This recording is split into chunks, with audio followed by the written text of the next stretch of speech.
Olá a todos, este é o canal Geopoliticando e hoje eu quero comentar 3 fatos importantes com vocês. O primeiro deles é este aqui, o avião do grupo Wagner pertencente ao líder deste grupo, Prigozhin, aquele mesmo que estava envolvido com aquela marcha das suas forças saindo desde o território da Ucrânia rumando à capital russa, Moscou, sob a ameaça de que iria derrubar o alto comando daquele país. Agora, então, teria sido derrubado. Para quem não lembra, Prigozhin teria sido refugiado na Bielorrússia, sob um acordo que teria sido costurado pelo presidente da Bielorrússia com a liderança russa. E agora, então, o avião dele foi abatido, caiu. Na verdade, não há informações precisas de se ele está ou não dentro do avião, se ele estava lá. Embora que as matérias estão dizendo que sim, que o Prigozhin teria então falecido na queda desse avião junto com mais 10 outras pessoas quando esse jato, que aliás é da Embraer, caiu próximo a Moscou. A Rússia afirma que são 10 as pessoas que teriam falecido e as informações da agência TASS, que é ligada ao governo, disse que entre os falecidos, vamos colocar, estaria Evgeny Prigozhin. A aeronave foi fabricada pela Embraer aqui do Brasil, fazia voo de Moscou a São Petersburgo. Havia 7 passageiros e 3 funcionários. A agência TASS informou que o nome de Prigozhin estava na lista. A informação foi atribuída a essa agência de aviação civil russa. Embora o nome dele estivesse na lista, a confirmação tende a aguardar um pouco para ver se de fato ele estava no avião, né? Agora, isso aqui levanta várias questões para serem discutidas. Se efetivamente ele estava no avião, ou mesmo que não estivesse, há discussões a serem feitas. Primeiro, se ele estava no avião, isso foi realmente um acidente? Ninguém vai acreditar nisso. Se não foi um acidente, será que foram os próprios russos que o fizeram?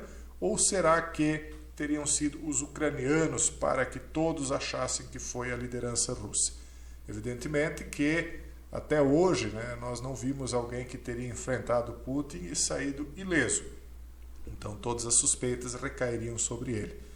Há também a possibilidade de eles estarem simulando ainda mais a retirada dele de cenário, para que aquela teoria de que as forças do grupo Wagner, que estão alojadas atualmente na Bielorrússia, então pegassem ainda mais de surpresa a Polônia, onde haveria a ameaça de que eles futuramente poderiam adentrar. Mais uma vez, vamos aguardar para que exista efetivamente uma confirmação e mesmo havendo, pode ser que isso aí seja algum tipo de jogo de cena. Sinceramente, não me parece. Sinceramente, parece que efetivamente ele foi abatido mesmo. Agora, uma outra situação. Isso aqui foi dito por Ron DeSantis, que é o atual governador da Flórida, nos Estados Unidos, e que é um dos candidatos à presidência norte-americana para o ano que vem.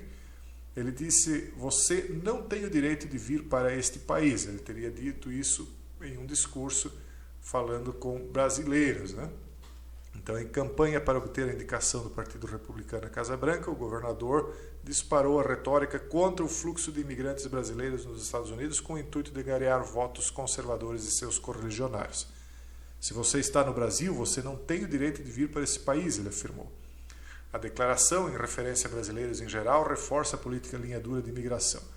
Na verdade, eu penso que isso não é uma declaração para os brasileiros de uma maneira geral. Eu penso que o que ele está dizendo aqui é que você não tem o direito de ir para os Estados Unidos de maneira ilegal. Existe uma grande variedade de vistos que as pessoas podem tentar tirar para ir para aquele país, desde visto de negócio, turistas, de investimento, enfim, é uma variedade. Então, o que ele está querendo afirmar aqui é que eles não querem os ilegais, Olhando pelo lado dos ilegais que foram para os Estados Unidos, a gente também compreende por que foram. Os Estados Unidos é um país que dá oportunidades, enquanto o Brasil é um país que realmente muitas pessoas gostariam de fugir daqui para se refugiar lá. Mas, ao mesmo tempo em que nós compreendemos os motivos dessas pessoas que foram para lá mesmo ilegalmente, a gente compreende também muito bem os motivos do governador, do porquê ele está defendendo essa política que, ao final de contas, não é apenas dele, nem se sabe se é dele mesmo, porque muitas vezes os políticos falam aquilo que o eleitor quer ouvir, mas que ao final de contas é a ideia de uma grande massa de norte-americanos que não quer mais imigrantes lá.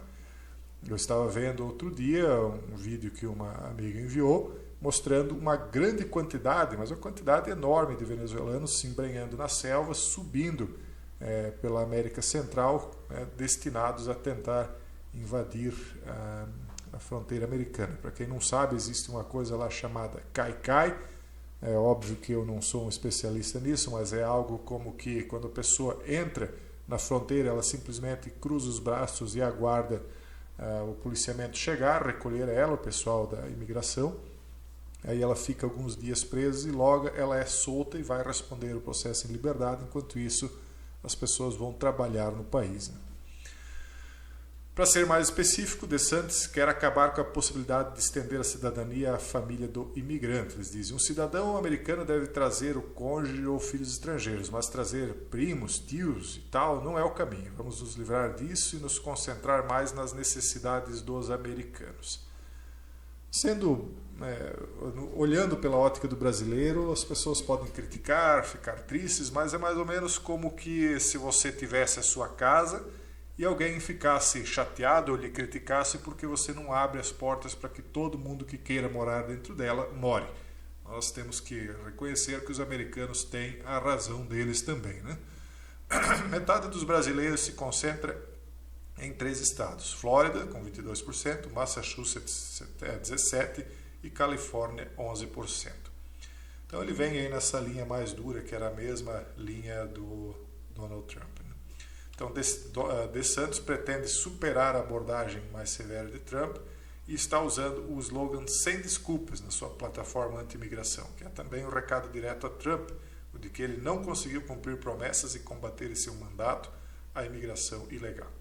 Agora, sendo bem sincero, nós entendemos, nós que conhecemos um pouquinho dos Estados Unidos, que aquele país dificilmente funcionaria sem os imigrantes ilegais, porque eles é que fazem aquela base da pirâmide, levando a mão de obra barata em setores que o americano já não gostaria de trabalhar e já não trabalha há muito tempo. E quando trabalha, ele não vai com o mesmo afinco e com a mesma pegada, como se diz, que o brasileiro, que vai para lá literalmente com vontade de deixar até a pele no trabalho para faturar os dólares que lá se fatura.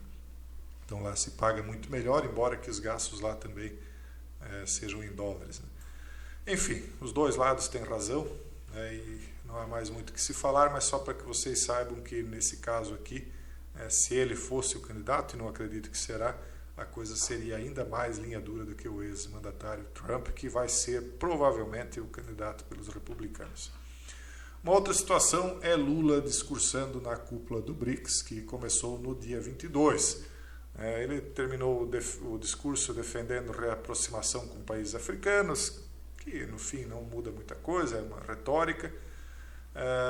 Ele está avaliando a viagem a Cuba. Fontes do Planalto dizem que ele fará uma escala na ilha, antes de seguir para Nova York, onde participará da Assembleia das Nações Unidas. E no discurso, então, ele fala que o governo pretende usar o yuan como moeda oficial para troca entre transações, inclusive na Argentina. Para ele, a moeda chinesa pode auxiliar o país vizinho que passa por uma severa crise financeira.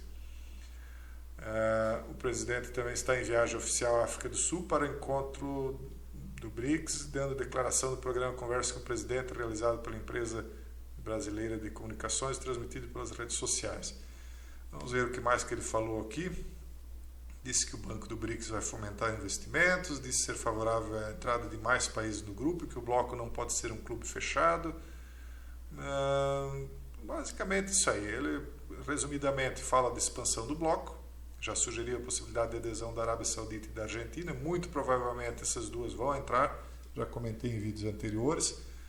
Fala da visibilidade para questões africanas, então possivelmente eles vão tentar trazer países desse continente também para o BRICS, e a discussão do uso de uma moeda comum para as transações comerciais entre os países do BRICS, algo que eu duvido muito que vá funcionar, pelo menos no curto prazo, porque precisa de alguém que dê credibilidade a essa moeda, e dentre os países que estão no grupo eu não vejo ninguém aí que possa ser garantidor. Eles reclamam de que o dólar foi utilizado pelos Estados Unidos como uma arma de sanções, mas todos eles acabam fazendo isso contra seus próprios cidadãos também, contra pessoas, investidores estrangeiros, então eles já fazem isso também atualmente. Então, como é que não vão fazer uns com os outros futuramente, caso haja interesse? Eu penso que não há credibilidade em nenhum dos países, nenhum deles é adepto efetivamente da liberdade, né, para que as pessoas confiem nessa moeda comum. A única coisa que pode acontecer é que eles empurrem goela abaixo do povo, mas entre eles, né, não tem como fazerem isso por enquanto. Então não penso que vá funcionar enquanto as coisas forem do jeito que são. Mas esse era o vídeo de hoje. Um forte abraço a todos e até o próximo vídeo, se Deus quiser.